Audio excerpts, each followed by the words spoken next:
दोस्तों आज पेश है ब्लास्ट भेड़िया। ये एक और चित्र है दोस्तों।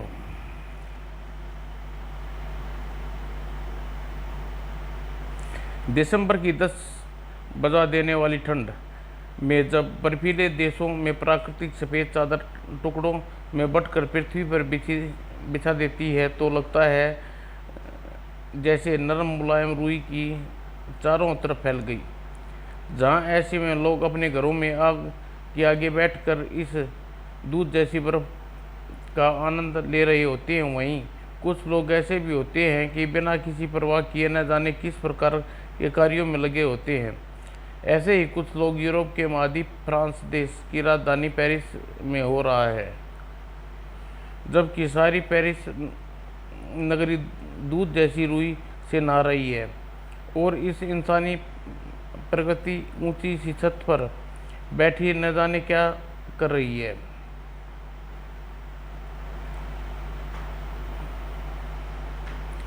ओह, यह तो दूरबीन लेकर कुछ देख रही है। देखें,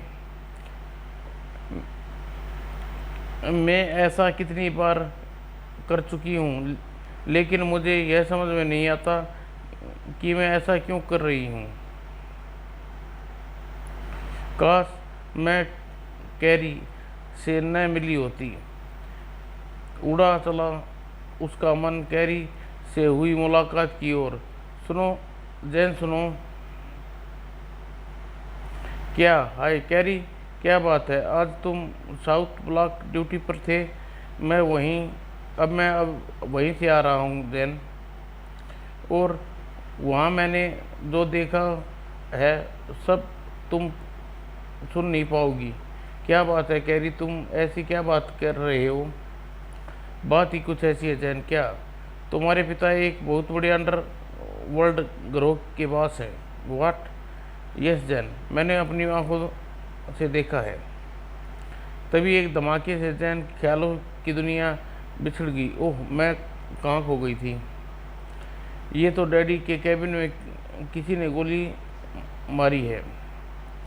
गोली शायद उनकी बड़ी बड़ी वैगन से चली है। उस पर कुछ लिखा भी है, भूरा बिल्ला शायद। और हलचल मच गई उस इमारत में। जल्दी से देखो मूर्खों, गोली जरूर भूरा बिल्ला के आदमी ने चलाई होगी।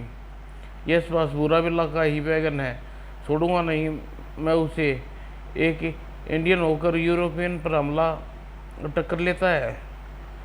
जैन भी चल दी अपनी राह की ओर। ये केस तो बिगड़ता जा रहा है। अपने जासूस के रूप में इसकी खोज करनी होगी। जल्दी ही वह इमारत के पास कारों का काफिला चल लग गया। एक एक के सारे वहाँ से खिसक लिए, लेकिन कुछ हाथ न लगा उनके। दो बड़े गैंगस्टर की लड़ाई, जिसमें एक इंडियन था, भूरा बिल्ला। बॉस, भूरा बिल्ला का क्या करें? ढूंढो उसकी कोई कमजोरी पड़े भूरा बिल्ला में। दूसरी तरफ क्या हुआ? बॉस, सारी बात निशाना तो सही था, लेकिन गोली उसके आगे वाले को लगी। What nonsense! जो तुमने एक आदमी को मारा नहीं मारा जा रहा। सबसे बढ़िया निशानेबाज हो बॉस। मैं अपनी तरफ से पूरी कोशिश कर रहा हूँ। ठीक है, उसे मारने के लिए कोई और तरकीब सोचो। क्यों न बॉस, हम उसके किसी बॉडीगार्ड को तोड़कर यह काम करवाएं। लेकिन उसके गार्ड तो अपने ऊपर हाथ तक नहीं रखने देते, कोशिश करते हैं। और रिचर्ड खाली नहीं बैठा था इस झगड़े में। लेकिन रिचर्ड अपनी बेटी जैन इकट्ठे कर रही थी सबूत अपने पिता के खिलाफ, क्योंकि वो पेरिस पुलिस की जासूस। शायद यहाँ कुछ सबूत मिल जाएं जिससे पता चले कि डैडी क्या क्या करते हैं। शीशा काटकर खिड़की खोली उसने, और जब रख दिया कदम कमरे में। और आगंतुक यह नहीं जानता था कोई उसके भी ज़्यादा चालाक है। और उसी बिल्डिंग में, ओह लगता है बॉस के कमरे में कोई है। दूसरे कमरे में चलो अंदर। ओह गॉड, इस ड्रग्स गोल्डन न जाने कितने काम करते हैं डैडी, लेकिन कुछ फ़ायदा न हुआ। कौन है? वहीं रुक जाओ। ओह! और जड़ दी उसने उसके पेटों में धड़ाक। अभी समझे भी नहीं थे कि वे जल्दी ही दोनों बेहोश कर दिया जैन ने। और फिर आगंतुक वहाँ से आया था वहीं से वापस चला गया। इस घटना का असर रिचर्ड पर उल्टा पड़ा। जरूर वह भी बुरा बिल्ला का आदमी है, जल्दी उससे निपटो, कोई तरकीब सोचो, नहीं तो तुम सब को मार दूंगा। वो नहीं जानता था कि स्वयं इसको अंजाम देने वाला उसका अपना खून है। पता नहीं यहाँ तक कैसे पहुँच गया वह। फिर देखो किसका फ़ोन है। कुछ समय पश्चात गोरी का फ़ोन है। सुनो क्या कहता है। फ़ोन सुनकर फिर रिसीवर रखा और बास की तरफ पलटा। बास, एक खुशखबरी है। क्या बुरा बिल्ला मारा गया? नहीं बास, उससे मारने का साधन मिल गया। क्या? गोरी बता रहा है कि बुरा बिल्ला एक छोटा भाई है और वास्तव में पड़ता है। वाह, उसे जल्द से जल्द उठाकर मेरे पास लाओ के पास। और चल पड़ा उसके सिपाहियों का कार्य को अंजाम देने। पेरिस की सड़कों पर रोंदने लगी कारें और जा पहुंची वाशिंगटन यूनिवर्सिटी, जहां था बुरा बिल्ला का छोटा भाई काला बच्चा। आगे पड़े भेड़िया। जल्दी स्कूल में बच्चों की कारें निकलनी शुरू हो गई, लेकिन वह सब ऐसे कार में बैठे थे जिसमें अच्छी तरह पहचानते थे उनको। अचानक एक मस्टर्ड बाहर आकर की, वही है। वह घूम गई उसकी सबकी नज़र उधर, और तेजी के साथ उसके पीछे लगे गुंडे कार। बेखबर थे वे आगे वाले लोग। और आगे ली मोड़ पर बचो ड्राइवर। ओह! और सुझा दिया गार्ड ड्राइवर की सीटों ने उन्हें। और चंद ही सेकंडों बाद वो ले जा रहे थे काला बच्चा को। शाबाश, आज तुमने अपनी काबिलियत साबित कर दी। धन्यवाद बॉस। हाँ, अब देखता हूँ बुरा बिल्ला को कैसे आएगा मेरे पास घुटने टेकने। Yes boss. लेकिन नहीं, मेरी बुरा बिल्ला से बात करो के पास। बुरा बिल्ला यह सुनकर आग उगला हो उठा। रिचर्ड, अगर मेरे भाई को कुछ हो गया तो मैं तुम्हें जड़ से उखाड़ फेंकूंगा। हाँ हाँ हाँ हाँ। और निकल पड़ी वैगन बुरा बिल्ला के अड्डे से और एक कब्रिस्तान में। हाँ हाँ, आ गई बुरा बिल्ला। मैं जानता था, क्योंकि मैं तुम्हारी जान यहाँ ले आया हूँ। रिचर्ड, मेरे भाई को छोड़ दो। बुरा बिल्ला, ऐसे नहीं। तुम यह देश वापस छोड़कर अपने देश चले जाओ। कभी नहीं रिचर्ड। तो भूल जाओ अपने भाई को बुरा बिल्ला। रिचर्ड, बुरा बिल्ला, कोई गलती मत कर बैठना, क्योंकि तुम्हारे भाई के चारों और मिनी डॉग्स मिसाइल फिट है जो तुम्हारे भाई की ख़त्म कर देंगी। और हाँ, अपने भाई को चाहते हो तो अकेले उन डॉग मिसाइल को अपने भाई से बचा कर ले आओ। मैं वो भी करने को तैयार हूँ रिचर्ड। लेकिन हाँ, यदि तुम में कोई आदमी बीच में आया तो बाकी तो आज यहाँ पर तुम्हारी या तुम्हारे भाई की मौत निश्चित है। आज अपनी परवाह नहीं मुझे।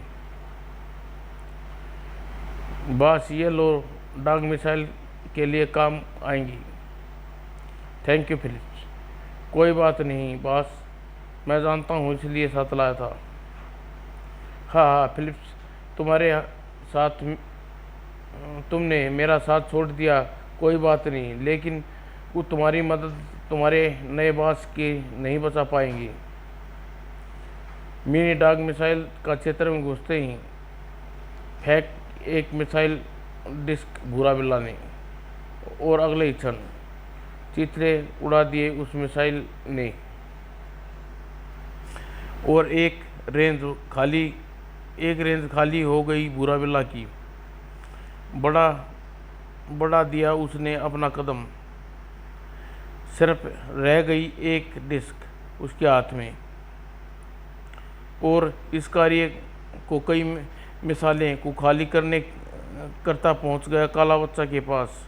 हाँ हाँ हाँ, अब क्या करोगे बुरा बिल्ला, अभी 2 मिसाइल बाकी हैं और एक तुम्हारे भाई की तरफ जाएगी।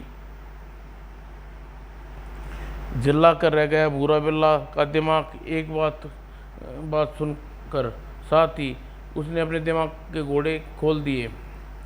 अचानक उसका हाथ एक परिचित दिशा में घूमा और साथ ही फ्लांग डिस्क के साथ निकल पड़ी घातक मिसाल। और इससे पहले कोई कुछ समझ पाता, उड़ा दिए चीतड़े अपने जन्मदाता के। और रिचर्ड के मरते ही फिलिप्स ने कवर कर दिया उनके बाकी गुर्गों को। और अब सिर्फ एक मिसाइल बची है बुरा बिल्ला ने काला बच्चा के बीच। मुझे समझदारी से काम लेना होगा। और एक झटके में हटाया काला बच्चा को बुरा बिल्ला ने भी। फिर भी मिसाइल से बचते बचते बुरा बिल्ला के शरीर का आधा भाग क्षतिग्रस्त हो गया और भाग उठा। फिलिप्स बुरा बिल्ला को लेकर सर्जर के पास। तेज चलाओ रॉबर्ट। ओह नो फिलिप्स, इनका कुछ नहीं कर सकता डॉक्टर, हम तुम्हें मालामाल कर देंगे, नहीं तो खानदान समेत साफ कर देंगे। यदि तुम्हें बास को ठीक नहीं किया तो मरता क्या ना करता। आखिरकार डॉक्टर को मानना पड़ा और ठीक 1.5 महीने का समय हमें दो और अभी इसमें जान है, हम इसे ठीक करने की कोशिश करेंगे। लगभग 1.25 महीने बाद। देखो फिलिप्स, अपनी लाइफ में हमने यह पहला केस है। धन्यवाद डॉक्टर। बेस्ट अकाउंट्स में अपना पैसा, बैंक अकाउंट्स में आपका पैसा पहुंचा गया है। और सही में डॉक्टर ने जो किया वह देखने लायक था। अर्ध मानव अर्ध मशीन जोड़कर पूरा मानव बना दिया।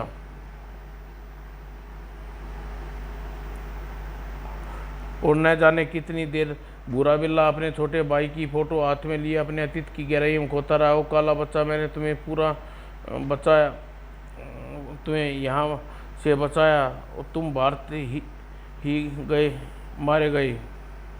ओ काला बच्चा, मैंने तुम्हें यहाँ से बचाया तो तुम भारत में ही मारे गए। तभी दरवाजे पर दस्तक हुई, ध्यान टूटा। कम इन। और फिलिप्स, अरे तुमने यह उम्मीद नहीं थी तुम ऐसा करोगे। बॉस, आपका डिनर। ओह रख दो। Okay boss. बुरा बिल्ला ब्लास्ट के बाद अपना इलाज करा रहा था और उसी ब्लास्ट में फंसा था भेड़िया भी। पड़े बुरा बिल्ला। जब ब्लास्ट हुआ तो भेड़िया जूझ रहा था बुरा बिल्ला के क्रैश रूम से में और दबा दिया था आत्मघाती ब्लास्ट ने भेड़िया को वहाँ पर। तभी क्रेन उठा उसे और साइड में। बस यहाँ से ठीक। अब उस रूम का हिस्सा हटा दो, लेकिन ध्यान से दूसरा न गिरे, नहीं तो ज़रूर मर जाएगा वह। और यह दृश्य देखा वह चौंकने वाला था। वह आवाज़ किसी की और की नहीं, फिलिप्स की थी। फिलिप्स, मेरे एक बात समझ में नहीं आई कि तूने बुरा बिल्ला के पिन ब्लूट्स कैसे बांध दी। बहुत आसान था रोजर, मैंने साल भर बुरा बिल्ला के साथ रहा, मुझे पता था वो पिन से कहाँ मरता है। ओह तभी तो तुम बच गए।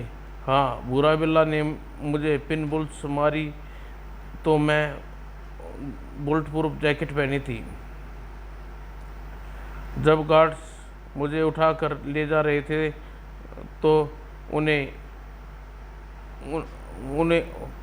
वहीं छोड़ दी कर मैं तुम्हारे साथ हो लिया। यानी तुम जानते थे कि बुरा बिल्ला तुम्हें खोता लेगा? हाँ, इसलिए मैंने तुम्हें वहाँ घर में फ़ोन पर करके बुलाया था। संभल कर, तुम्हारी एक गलती से वह मर सकता है। उफ, तुम जानते हो ब्लास्ट से वह बच जाएगा। हाँ, यह रूम मैंने बनाया था, और अगर रूम की दीवारें मिल जाती तो हो सकता है, तो ऐसा हो ही नहीं सकता था। मेरा सारा सिस्टम इस तरह कराया था कि दीवार मिलने से पहले ब्लास्ट हो जाए। वाह फिलिप्स, तुम्हारा दिमाग की दाग देनी पड़ेगी। हाँ हाँ हाँ, इसलिए तो मैंने भेड़िए का पीछा पड़ा हूँ, जिसने मैं उसे साथ मिलकर मेरी शक्ति दुगनी हो जाएगी। इन्हें तो डॉन होना चाहिए था। ओह, ये फिलिप्स का डैडी का दायां हाथ, ये तो बुरा बिल्ला के लिए काम कर रहा है। यहाँ कैसे? पुलिस बुला लेनी चाहिए। Hello, this side Jain speaking over. जल्दी, पुलिस ने उन्हें घेर लिया। हैंड्स अप फिलिप्स, मैं तुम्हारी खोज कर रही थी। ओह जैन। हाँ जैन, रिचर्ड यानी तुम्हारे भूतपूर्व बॉस की बेटी। वैसे यहाँ इस मलबे में क्या दबा रखा है फिलिप्स? तुम अपनी हरकतों से बाज नहीं आओगे। ले जाओ इन्हें और सड़ा दो जेल में की सकाओं के पीछे। Yes madam. और पुलिस के हुक्म से क्रेन चलाने वाले अधूरा काम पूरा किया। जैन जब आगे बढ़कर देखा, हैरत रह गई। जल्दी करो कार, जल्दी करो, कहीं मर ना गया हो। अब समझ में आ गया भेड़िया को सड़क पर से बचाने वाला कौन था, और क्योंकि उस मलबे में नीचे पड़ा था भेड़िया, वो भी जिंदा। जल्दी इसे बाहर निकालो। ऑफिसर, एम्बुलेंस बुलाओ। और हॉस्पिटल में डॉक्टर ने भेड़िया को स्वस्थ बताया। जैन उसके घर ले आई। आओ, भेड़िया मेरा घर है। भेड़िया जैन के बारे में सब कुछ जान चुका था रास्ते में। अच्छा, तो तुम कानून की रक्षक हो? हाँ, मैं कानून की रक्षक हूँ, और मेरे पिता कानून के भक्षक। इसलिए मैं उनसे नफरत करती हूँ। क्या क्या होता है आज की दुनिया में? हमारे समय में ऐसा कुछ नहीं होता था। तो क्या तुम भेड़िया सच में हज़ारों वर्ष बाद जागी हो? हाँ, मैं हज़ारों वर्ष बाद जागा हूँ, और सब मैं तुम्हें बता चुका हूँ। लेकिन मुझे अपने देश भारत वापस जाना है। हाँ, अब मैं तुम्हें बाहर छोड़ने, वह भी एक बड़ी समस्या है। तुम्हारा यह हुलिया बदलना होगा तथा पासपोर्ट वगैरह बनाना होगा। वो क्या होता है? हवाई यात्रा के लिए परिचय पत्र। यानी हवाई यात्रा यानी वायु मार्ग से जाना। क्या ऐसा हो सकता है? हाँ भेड़िया, आज से हज़ारों वर्ष बाद ऐसा हो सकता है। और बुरा बिल्ला भी तुम हवाई मार्ग से ही लाया गया होगा, लेकिन वह वक्त तुम बेहोश होगे। नए नए अजूबे जान रहा था भेड़िया अगले ही पल। भेड़िया, आज तुम यहीं ठहरो, तुम्हारे लिए कुछ कपड़े अन्य सामान इकट्ठा करती हूँ। और कुछ देर बाद जैन भेड़िए के जरूरी चीज़ इकट्ठी कर रही थी। हाँ प्लीज़, यही दीजिए। और शाम तक जैन कर चुकी थी नकली पासपोर्ट का इंतजाम। थैंक यू फिल, यह मेरा काम सुलझ गया। और रात तक जैन घर वापस आ गई। हेलो भेड़िया, तो आज तुम्हारा सारा सामान काम हो गया। कल तुम्हारे देश भारत जाएंगे। धन्यवाद जैन, इस कार्य के लिए तुम्हारा आभारी रहेगा। धन्यवाद कैसे भेड़िया, यह मेरा स्वार्थ है। मैं भारत जैसा सुंदर देश घूमना चाहती हूँ। अच्छा भेड़िया, तुम कल यह पहनना। अगले दिन दोपहर को 2 बजे जानी पहचानी आकृतियाँ पेरिस के एयरपोर्ट पर नजर आ रही थी। उनमें से एक जैन थी, दूसरा कौन? हाँ, यह भेड़िया है। भेड़िया, जब तुम भारत नहीं पहुंच जाते चुप रहना। यहाँ किसी को देख लिया तो परेशानी होगी, ठीक है? अभी जैन सोच ही रही थी। ओह हेलो जैन, मैं पहचाना ही नहीं। कहाँ जा रही हो? और यह लंबा चौड़ा व्यक्ति कौन है तुम्हारे साथ? अरे अरे नहीं, दोस्त है, भारत से आए हैं, इन्हें छोड़ने जा रही हूँ। अपनी राह लो मिस्टर। ओह, अगर पता चल जाता तो परेशानी हो जाती। तभी अकाउंट अनाउंसमेंट हुई और भेड़िया जैन हवाई जहाज की तरफ चल दी है। बाप रे, इतना बड़ा यान। हाँ, भेड़िया चुप। और अंत में जैन ओह भेड़िया शोर नहीं। हेलो जैन, यहाँ तुम इंडिया जा रही हो? हाँ और नहीं। हाँ जेट जरेट, ये कौन है तुम्हारे? ये नहीं नहीं नहीं, ये दोस्त है, इंडिया से आए हैं, वापस जा रहे हैं। हवाई जहाज आकाश की ऊंचाइयों को छूने लगा। अति सुंदर, बहुत अच्छा लग रहा है। हाँ चुप रहो। उसी पल धमाका हुआ जहाज में। कोई अपनी जगह से नहीं हिलेगा, इस जहाज का अपहरण कर रहे हैं। हड़बड़ी मच गई जहाज में। लेकिन भेड़िया को किसकी परवाह थी? अरे बदकिस्मती से अपहरणकर्ता भेड़िया के पास था और दाएं तो जैन पीछे न रहती। और तीसरे हम अपहरणकर्ता को घर दबोचा जैन ने कारपेट में। हिलना नहीं वरना छेद कर दूंगी खोपड़ी में। फिर सारे जहाज के यात्री ने भेड़िया और जैन की प्रशंसा की। वाह वाह, क्या लंबाई है। तुम्हारे पति तो बहुत शक्तिशाली है। नहीं, ये मेरे। और फिर तो जैन मुसीबतों से जूझती इंडिया पहुंची। भेड़िया आ पहुंचे हमें तुम्हारे देश। वाह, आज पहली बार मैंने अपने देश के बाहर से देखा है। फिर वहाँ से एक अन्य जहाज द्वारा रवाना हुए गुवाहाटी और फिर वहाँ से असम के जंगलों में। देखो जैन, मुसीबतों से भरे शहर, कितने शांत है ये जंगल। हाँ भेड़िया। आओ जैन, तुम्हें अपने रहने की जगह दिखाऊं। चलो भेड़िया। और फिर तल पड़े दोनों किले की ओर।